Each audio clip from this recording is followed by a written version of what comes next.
سوال موصول ہوا ہے کہ یوٹیوب پر کچھ اسکالرز نے بیان دیا ہے کہ جمل اور صفین کو ڈسکس کرنا چھوڑیں اور آگے کی بات کریں، یہ کوئی شرعی مسائل نہیں ہیں۔ تو اس طرح اہل بیت اطہار کے مابین جو اختلافات ہوئے ہیں، باقی صحابہ کی جہاد کو بیان کیا جائے، باقی صحابہ کی قربانیوں کو بیان کیا جائے، لیکن جمل اور صفین چونکہ مولا کائنات سے متعلق ہے، تو یہاں آپ کیا سمجھتے ہیں کہ جمل اور صفین کو ڈسکس نہ کرنا اور اسے تاریخی واقعہ کہنا، کیا اس کے پیچھے ناسبیت تو نہیں چھپی ہوئی؟ دیکھیے، جمل اور صفین کو ڈسکس کرنا یا نہ کرنا اور ناسبیت کو ہونا نہ ہونا ایک اصول کی بات سمجھ لیجیے۔ پہلے اصولی مقدمہ سمجھیں، پھر خود بخود بات کھل جائے گی۔ اصولی مقدمہ یہ ہے، آپ بھی تھوڑی دیر سن لیں تو اچھی ہے۔ اصولی مقدمہ یہ ہے کہ یہ بات بالکل درست ہے کہ ہمیں ان مسائل سے نکل کے آگے بڑھنا ہے۔ آگے بہت سارے چیلنجز ہیں جو اسلام کو درپیش ہیں، یہ بات درست ہے، لیکن مجھے ایک بات بتائیں، آپ آگے جو بڑھیں گے، آپ کے پاس بائک ہو یا گاڑی ہو، آپ آگے کس روشنی میں کس میں بڑھتے ہیں؟ گاڑی کی ہیڈ لائٹ کی روشنی میں۔ صحیح تو آپ کے پاس کوئی نہ کوئی تو روشنی ہونی چاہیے نا، جس کی روشنی میں آپ آگے بڑھیں گے۔ بالکل وہ روشنی آپ نے پیچھے سے لینی ہے، صحیح۔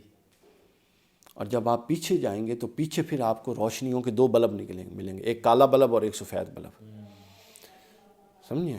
تو آپ یہ تو کر لیں کہ کالے بلب کو چھوڑ دیں، کچھ نہ کہیں، لیکن آپ کو سفید بلب تو اٹھانا ہے نا، اور لوگوں کو آ کے بتانا ہے کہ یہ وہ سفید بلب ہے جس سے میں روشنی لے رہا ہوں۔ اتنی ضرورت ہے اس واقعے کو، ان واقعات کو بیان کرنے کی، تاکہ آپ کی تاریخ یوں مسخ نہ ہو اور غیر مسلم یہ اعتراض نہ کریں کہ آپ کو تو حق و باطل کا شعور ہی نہیں ہے پوری کی پوری اسلام کی تاریخ۔ اور شعور بنیادی تقاضا ہے اسلام کا۔ اللہ نے پورے دین کا مقدمہ آپ کے عقل اور شعور پر کھڑا کر دیا۔ یہ پیچھے یہ قرآن مجید پڑھا، یہ قرآن مجھے تو نہیں مارتا کہ میں نے من تینوں کدی مارے ہے؟ راتی ڈرائے ہوئے آ کے خواب اس قرآن نے نہیں، وہ اپنا مقدمہ میرے سامنے پیش کر دیتا ہے۔ اب وہ مقدمہ میری بالوں کے سامنے پیش کرتا ہے یا میرے ہاتھوں آنکھوں کے سامنے، پیٹ کے سامنے؟ نہیں، وہ میرے عقل اور شعور کے سامنے اپنا مقدمہ پیش کر دیتا ہے، اور میں نے عقل اور شعور کی بنیاد پہ ان معتقدات کو ماننا ہے جو قرآن بیان کرتا ہے۔ تو اسی طرح میں نے آئندہ بھی ہر مسئلے میں حق و باطل کو مد نظر رکھ کے چلنا ہے، اور ماضی میں بھی ہر مسئلے میں حق و باطل کو مد نظر رکھ کے چلنا ہے۔ اب آ جائیں براہ راست اس مقدمے کے بعد جمل اور صفین میں۔ لازمی بات ہے، یہ ایک متنازع موضوع ہے، اس کو ہوا نہیں دینی چاہیے، اور یہ آج سے 5 سال پہلے ہوا نہیں تھی۔ جماعت مروانیہ ایک پاکستان میں ایسی آئی ہے کہ اچھا، اور جہالت اس کے اندر سب جہالت ہے۔ انہوں نے حضرت معاویہ کے مد نظر رکھ کے بعض ایسے نعرے لگا دیے جو کہ نہیں لگانے چاہیے تھے۔ انہوں نے پوری کی پوری ہوا کو چھیڑ دیا۔ اچھا، مجھ پر بھی ایک اعتراض ہوتا ہے ہمیشہ کہ میں کوئی گستاخ ہوں صحابہ کا۔ صحابہ کون ہے؟ پوری صحابہ کی 1.5 لاکھ کی جماعت ہے، ایک حضرت معاویہ صحابی ہیں۔ بات میں تصور بھی نہیں کر سکتا حضرت معاویہ کی گستاخی، لیکن ایک بات ذہن میں رکھیے، اگر آپ زمین پر چلنے والے ایک شخص کو عرش مولا کی بلندی والے ایک شخص کے مد مقابل لائیں گے، ٹھیک، اور آپ کہیں گے اے وی حق تھے او وی حق، یہ اے وی حق اور او وی حق نہیں ہوتا۔ پھر آپ کو عقل و شعور کے تقاضے بروئے کار لانے ہوتے ہیں، پھر آپ کو اپنی نسلوں کو جہالت کی تاریکی میں نہیں چھوڑنا۔ یہ نعرہ اگر نہ لگتا بے خطا معاویہ، اس پر کبھی آپ نے میرے منہ سے کوئی بات سنی تھی؟ میری تو حیثیت ہی نہیں ہے۔ آپ نے کبھی قبلہ کے منہ سے کوئی بات شیخ الاسلام کے منہ سے سنی تھی؟ ہزاروں ایسے علماء ہیں جن سے منہ سے اس واقعے سے پہلے آپ نے بات نہیں سنی، لیکن جب یہ ہو گیا اور اس کو پرچار بنانے، اچھا اب یہ پرچار بھی کوئی محبت صحابہ میں نہیں ہے، یہ پرچار ایک جہالت پر مبنی فکر پر ہے۔ یہ فکر بنیادی طور پہ جہالت ہے۔ ناسبیت جہالت کی ابتدائی صورت ہے، انتہائی صورت ہے، یہ ابتدائی جہالت سے ہوتی ہے۔ اس کے بعد وہ باطل کو حق سمجھنے لگ جاتی ہے جہالت جو ہے نا۔ جب جہالت کے پیروکار زیادہ ہو جاتے ہیں تو وہ سمجھ لگ جاتے ہیں یہی حق ہے۔ تو لہٰذا حضرت معاویہ کی گستاخی کبھی پیش نظر نہیں۔ لیکن مجھے ایک بات بتائیں، نبوت آل محمد، صاحبان نبوت اور وارثان نبوت آل محمد ہیں یا آل ابی سفیان ہیں؟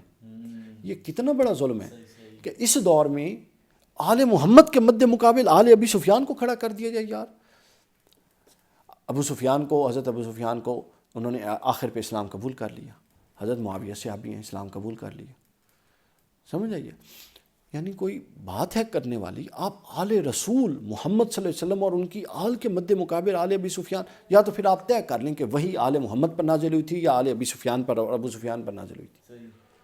یعنی اس میں ان کی گستاخی کا نہیں پہلو, جو جس کا ایکچول سٹیٹس ہے ادب اداب کے دائرے میں وہ بتانا مقصود ہے. جب آپ سٹیٹس کو غلط کوڈ کریں گے تو ہم نے سٹیٹس کو صحیح کوڈ کر دیا بس. جہاں تک یہ بات ہے, اب دل کی بات اللہ جانتا ہے. حضرت امیر معاویہ حتیٰ کہ ابو سفیان ان کی گستاخی کا ہم تصور بھی نہیں کر سکتے, اور کیوں کریں گے, ہمیں کیا ضرورت ہے اللہ کی بارگاہ میں گرفت میں آنے کی. ان کا معاملہ تو اللہ کے حضور ہے, اور مولا علی نے خود فرمایا تھا کہ مجھے یہ گمان ہے کہ اللہ میرے اور معاویہ دونوں کے جو قاتل جو مقتولین ہیں ان کو جنت میں بھیجے گا, اور میرا اور معاویہ کا معاملہ اللہ کی بارگاہ میں ہے.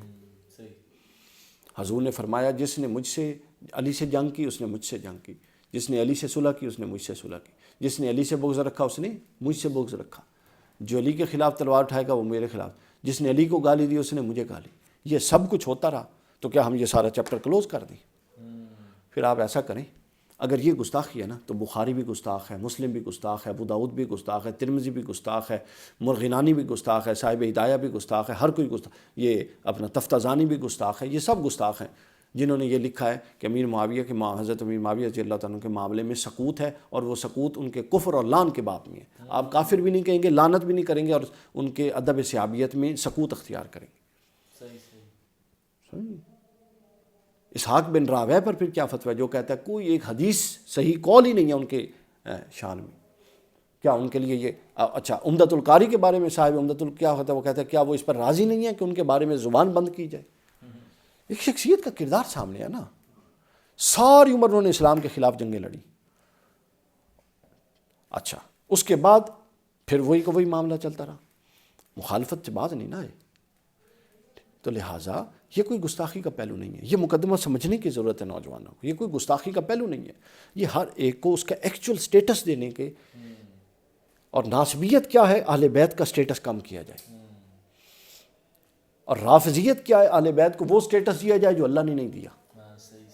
اور اہل سنت کیا ہے کہ جو اہل بیت کا اصل سٹیٹس ہے وہ اہل بیت کو دیا جائے, اور جو دشمنان اہل بیت ہیں, جو اب ہم دل میں تو نہیں گھس سکتے نا, لیکن جو تلوار اٹھا کے حسن علی کے خلاف میدان میں وہ محبت سے تو نہیں نہ آئے تھے بھائی, وہ یہ تو نہیں آئے تھے آئے مجھے گلے لگے, پہلے ہم تلواریں چلاتے پھر گلے لگے, کمال کر دیو. تو یہ وہ فیکٹس ہیں جو ہم نے بتانے ہیں.